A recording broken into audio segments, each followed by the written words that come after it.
Greetings, programs. Welcome to Rationality, From AI to Zombies.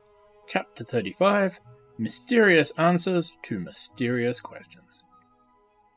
Imagine looking at your hand, and knowing nothing of cells, nothing of biochemistry, nothing of DNA.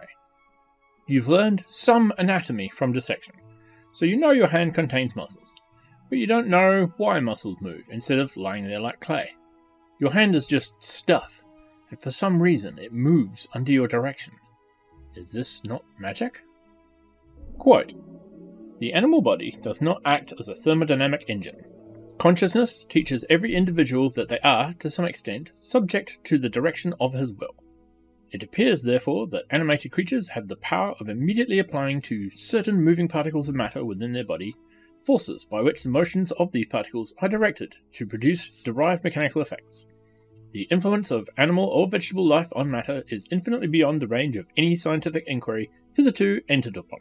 Its power of directing the motions of moving particles in the demonstrated daily miracle of our human free will, and in the growth of generation after generation of plants from a single seed, are infinitely different from any possible result of the fortuitous concurrence of atoms. Modern biologists were coming once more to the acceptance of something that was a vital principle." End quote. Lord Kelvin. This was the theory of vitalism, that the mysterious difference between living matter and non-living matter was explained by an élan vital, or vis vitalis. Élan vital infused living matter and caused it to move as consciously directed.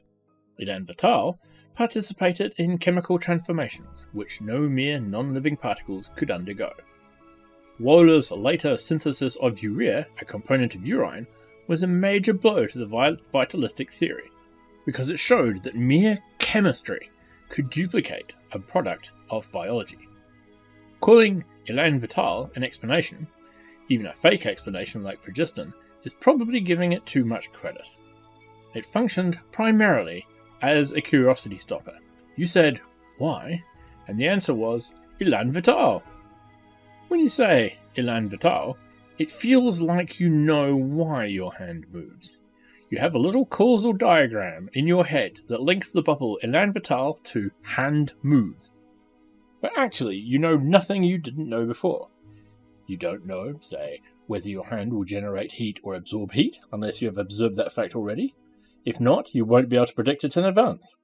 Your curiosity feels sated, but it hasn't been fed. Since you can say, "Why, élan vital," to any possible observation, it is equally good at explaining all outcomes. A disguised hypothesis of maximum entropy, etc., etc. But the greater lesson lies in the vitalist reverence for the élan vital, their eagerness to pronounce it a mystery beyond all science. Meeting the great dragon unknown, the vitalists did not draw their swords to do battle, but bowed their necks in submission. They took pride in their ignorance, made biology into a sacred mystery, and thereby became loath to relinquish their ignorance when evidence came knocking. The secret of life was infinitely beyond the reach of science. Not just a little beyond, mind you, but infinitely beyond. Lord Kelvin sure did get a tremendous emotional kick out of not knowing something. But ignorance exists in the map, not in the territory. If I am ignorant about a phenomenon, that is a fact about my own state of mind, not a fact about the phenomenon itself. A phenomenon can seem mysterious to some particular person. There are no phenomena which are mysterious of themselves. To worship a phenomenon because it seems so wonderfully mysterious is to worship your own ignorance. Vitalism shared with phlogiston the error of encapsulating the mystery as a substance. Fire was mysterious, and the phlogiston theory encapsulated mystery in a mysterious substance called phlogiston. Life was a sacred mystery, and vitalism encapsulated the sacred mystery in a mysterious substance called élan vital. Neither answer helped concentrate the model's probability density, to make some outcomes easy to explain than others.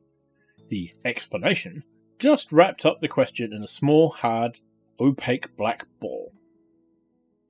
In a comedy written by Molière, a physician explains the power of a soporific by saying that it contains a dormitive potency. Same principle. It is a failure of human psychology that, faced with a mysterious phenomenon, we more readily postulate mysterious inherent substances than complex underlying processes. But the deeper failure is supposing that an answer can be mysterious. If a phenomenon feels mysterious, that is a fact about our state of knowledge, not a fact about the phenomenon itself. The vitalists saw a mysterious gap in their knowledge and postulated a mysterious stuff that plugged the gap. In doing so, they mixed up the map with the territory. All confusion and bewilderment exist in the mind, not in encapsulated substances. This is the ultimate and fully general explanation for why, again and again in humanity's history, people are shocked to discover that an incredibly mysterious question has a non-mysterious answer. Mystery is a property of questions, not answers. Therefore, I call such theories, such as vitalism, mysterious answers to mysterious questions. There are signs of mysterious answers to mysterious questions.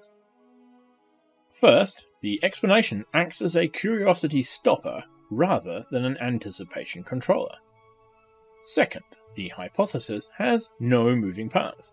The model is not a specific complex mechanism, but a blankly solid substance or force. The mysterious substance or mysterious force may be said to be here or there to cause this or that, but the reason why the mysterious force behaves thus is wrapped in a blank unity. Thirdly, those who proffer the explanation cherish their ignorance. They speak loudly of how the phenomena defeats ordinary science, or is unlike merely mundane phenomena. And fourth, after the answer is given, the phenomenon is still a mystery, and possesses the same quality of wonderful inexplicability that it had at the start.